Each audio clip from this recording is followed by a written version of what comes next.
अस्सलाम वालेकुम। आज जो हमारा टॉपिक है वो है translational property of trigonometry. Actually सबसे ज़्यादा प्रॉब्लम हमें इसी बात पे आती है कि हम ट्रांसलेशनल प्रॉपर्टी क्यों यूज़ करते हैं, कब यूज़ करते हैं और कैसे यूज़ करते हैं। ठीक है, तो आज वो डिस्कस करेंगे, बट उस प्रॉपर्टी को पहले हम समझ लेते हैं कि ट्रांसलेशनल प्रॉपर्टी है क्या ना। तो ये वर्ड है ना ट्रांसलेशनल, ये हमें बता रहा था बेसिकली कि हमारे पास कुछ पॉइंट्स ऐसे होते हैं, कुछ एंगल्स ऐसे होते हैं जिसमें हमारा sine cos tan sec cosec सबके आंसर्स रिपीट हो रहे होते हैं। ठीक है, जैसे फॉर एग्जांपल हमारे पास सिर्फ और हम समझते हैं कि साइन 45 पे ही आपका answer one upon root two आता है, या कैलकुलेटर में अगर हम सॉल्व करें तो रूट टू अपॉन टू आता है। ठीक है, बट हर दफ़ा ऐसा नहीं है। साइन 45 के अलावा फिर हमारे पास पीरियोडिसिटी होती है कि हम सोचते हैं कि इसमें अगर हम 360 प्लस कर दें तो आंसर सेम आ जाएगा। वो बात बिल्कुल ठीक है, 360 प्लस करके आंसर सेम आ रहा होता है, बट इसके अलावा भी इसके एक ट्रांसलेशनल नंबर होता है, एंगल होता है जिसपे इसका आंसर सेम हो रहा होता है। ठीक है, जैसे आपको मैंने कुछ ग्राफ दिया मैंने, तो दो पॉजिटिव एंगल्स हैं। तो इसमें अगर मैं आपको वर्किंग करके बताऊं कि इसमें अगर सेम आंसर्स कब आता है, तो इसमें 45 180 माइनस करा तो 135, साइन 135 का आंसर भी बिल्कुल एज इट इज सेम वही आता है, वन अपॉन रूट टू, या कैलकुलेटर से कर रहे हैं तो रूट टू अपॉन टू। ठीक है, तो ये इस प्रॉपर्टी पीरियोडिसिटी का ताल्लुक तो है नहीं, तो इस वजह से हमें इसको समझने के लिए इस ग्राफ को समझना पड़ेगा, और फिर हम बाकी अपनी वर्किंग कंटिन्यू रखेंगे ताकि ये ट्रांसलेशन क्लियर कर सके। ठीक है, तो सब इसको देख लेते हैं। अब ट्रांसलेशनल नंबर्स निकालने का मैंने आपको रीज़न बता दिया कि हम क्यों ट्रांसलेशनल प्रॉपर्टी यूज़ करते हैं। अब हम आ जाते हैं अपने टॉपिक पे। तो अगर आपको ये ग्राफ क्लियर हो जाएगा तो आपके सारे मसले इसी तरह हल हो जाएंगे। अब इसमें है क्या, ये ग्राफ में चार क्वाड्रेंट्स हैं, मैंने सब मेंशन कर दिया। First quadrant, second quadrant, third quadrant and fourth quadrant. इनके एंगल्स का बता दिया कि ये जीरो से pi upon two, pi upon two से पाई, और फिर पाई अपॉन टू से three pi upon two, and then three pi upon two से टू पाई। ठीक है, मतलब जीरो से 90, 90 से 180, 180 से 370, और 370 से और वो 270 से 360 तक एंगल्स जा रहे होते हैं। ठीक है, क्वाड्रेंट्स के हर क्वाड्रेंट के एंगल की बात कर ली। कब कौन सा क्वाड्रेंट में कौन सी वैल्यू पॉजिटिव होती है, कौन सी नेगेटिव होती है, वो भी मेंशन कर दी। ठीक है, तो अभी हम वर्किंग करते हैं, एक क्वेश्चन को सॉल्व करते हैं ताकि फिर हमें आइडिया हो सके कि ये ट्रांसलेशनल वर्क कैसे करता है। ठीक है, लेट्स सपोज एक क्वेश्चन ले लेते हैं, और सिंपल से क्वेश्चन लेते हैं कि sine x is equals to minus, या sine x is equals to root three upon to.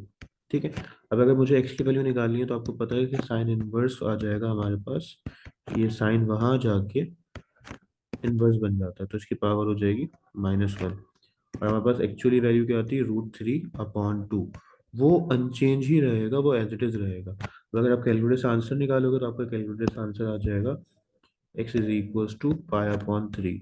मतलब पाई अपॉन थ्री के वैल्यू पे आपका आंसर आ रहा है सेम। ठीक है, मतलब रूट थ्री अपॉन टू आ गया। तो अगर अब इसका सेट्स बनाए तो सेट क्या बन जाएगा, x is equals to pi upon three plus two n pi, या plus minus two n pi. तो इसका मतलब है अगर मैं two n pi plus minus करूं तो हमारा आंसर इक्वल हो जाएगा, मतलब इसकी पीरियोडिसिटी के हिसाब से हो गया। बट काम यहाँ पे खत्म नहीं होता, इसके बाद लगती है ट्रांसलेशनल प्रॉपर्टी। क्योंकि मैंने आपको बताया कि दो ऐसी जगह है जहाँ पे सेम आंसर आ रहा होता है, साइन कॉस टेन कॉसेक सबका। तो अब इसकी सेकंड पोजीशन फाइंड करनी है कि किस क्वाड्रेंट में साइन, आपको दिख रहा है ना यहाँ पे कि साइन एक्स की जो वैल्यू है वो यहाँ पे कोई साइन नहीं है, तो यकीनन प्लस है। ठीक है, तो साइन पॉजिटिव कहाँ कहाँ होता है उसको हम देख लेते हैं। ठीक है, तो साइन पॉजिटिव कहाँ होता है, हमने ये पॉजिटिव वैल्यू फर्स्ट क्वाड्रेंट में देखी थी, और कहाँ देखी थी हमने फर्स्ट क्वाड्रेंट के अलावा,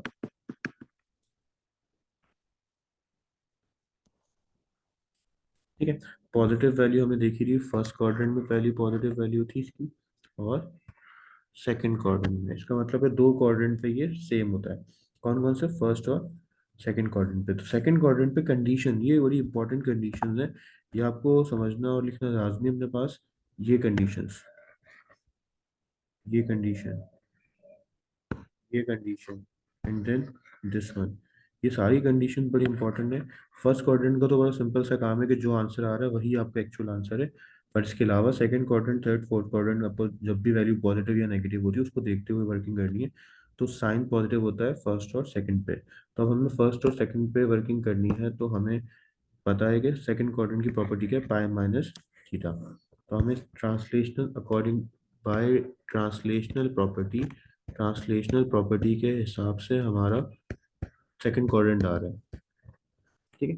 तो ट्रांसलेशनल प्रॉपर्टी के हिसाब से हमारे पास आ रहा है you second quadrant is also have positive sine value, ठीक है। साइन की वैल्यू पॉजिटिव होती है वहाँ पे, तो दैट्स वाई हम यूज कर रहे हैं प्रॉपर्टी उसकी, और वो होती है पाई माइनस थीटा। थीटा की वैल्यू हमारे पास क्या आ रही है, वो आ रही थी पाई अपॉन 3। अब हम इसको एलसीएम ले लेंगे, डिनोमिनेटर 1 है तो डिनोमिनेटर मल्टीप्लाई, जब हम डिनोमिनेटर्स को मल्टीप्लाई करेंगे देन क्रॉस मल्टीप्लाई, तो नीचे आ जाएगा 3, देन क्रॉस मल्टीप्लाई करने पे 3 पाई माइनस पाई, तो आंसर आ जाएगा 2 पाई अपॉन 3। तो आपके पास जो ट्रांसलेशनल सेकंड आंसर है वो है 2 पाई अपॉन 3 प्लस 2n पाई, ठीक है। तो अब हम अपने सॉल्यूशन सेट को कैसे लिखते हैं इसी क्वेश्चन के, उसका लिखने का तरीका ये है कि हम सॉल्यूशन सेट की हेडिंग डाल के पहले आंसर को लिखेंगे, वो था हमारे पास pi upon 3 plus minus 2n pi, union मतलब ये आंसर, और दूसरा answer 2 pi upon 3 plus minus 2n pi, and this is your answer. तो इस तरह ट्रांसलेशनल प्रॉपर्टी हम यूज कर सकते हैं अपने आंसर्स के लिए। तो इंशाल्लाह नेक्स्ट वीडियो में आपको मैं नेगेटिव वैल्यू का बता दूंगा। जब मिलते हैं नेक्स्ट वीडियो में, तब तक के लिए अल्लाह हाफिज़।